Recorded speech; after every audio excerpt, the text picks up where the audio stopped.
Extortion के मामले लगातार सामने आ रहे हैं और लगातार आप खबर भी सीजी भास्कर में देख रहे होंगे, लेकिन इस बार खबर में जो जोड़ी नजर आएगी जिन्होंने मिलकर ये एक्सटॉर्शन को किया है वो है जीजा और साली की। बात है 2008 की, जब जितेंद्र और दामिनी की दोस्ती हुआ करती थी और ये दोस्ती जो है 2013 में दामिनी की शादी होने के बाद खत्म हो जाती है। लेकिन जो दामिनी है वो वापस से दोस्ती करने के लिए फेसबुक पर 2021 को मैसेज करती है जितेंद्र साहू को, और मैसेज करने के बाद दोस्ती व्हाट्सएप में बदल जाती है, वीडियो कॉलिंग में बदल जाती है। लेकिन इसकी नीयत इस बार जो है वो बुरी होती है और video calling, call recording, messages के ब्लैकमेलिंग करने के नाम पर जो है जितेंद्र से 2 लाख रुपए ऐंठने की प्लानिंग हो जाती है और वो निकाल भी लेते हैं। और इसमें पूरे मामले में जो साथ देता है वो उसका जीजा होता है। क्या क्या नाम है, क्या डिटेल है, वो भी आपको बताते हैं। एक्सटॉर्शन करने के बाद जो है 2 लाख रुपए ब्लैकमेल करके दामिनी सोनी, जो भिलाई कोसानाले की रहने वाली है, उन्होंने वसूला है अपने चिंटू उर्फ मोहम्मद असलम जीजा के साथ में।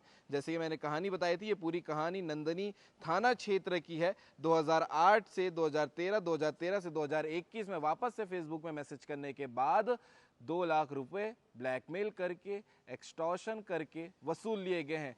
आप भी सतर्क रहिएगा, ऐसे लगातार मामले निकल कर सामने आ रहे हैं। ये जीजा साली की जोड़ी को आप क्या कहना चाहेंगे, कमेंट करके जरूर बताइएगा।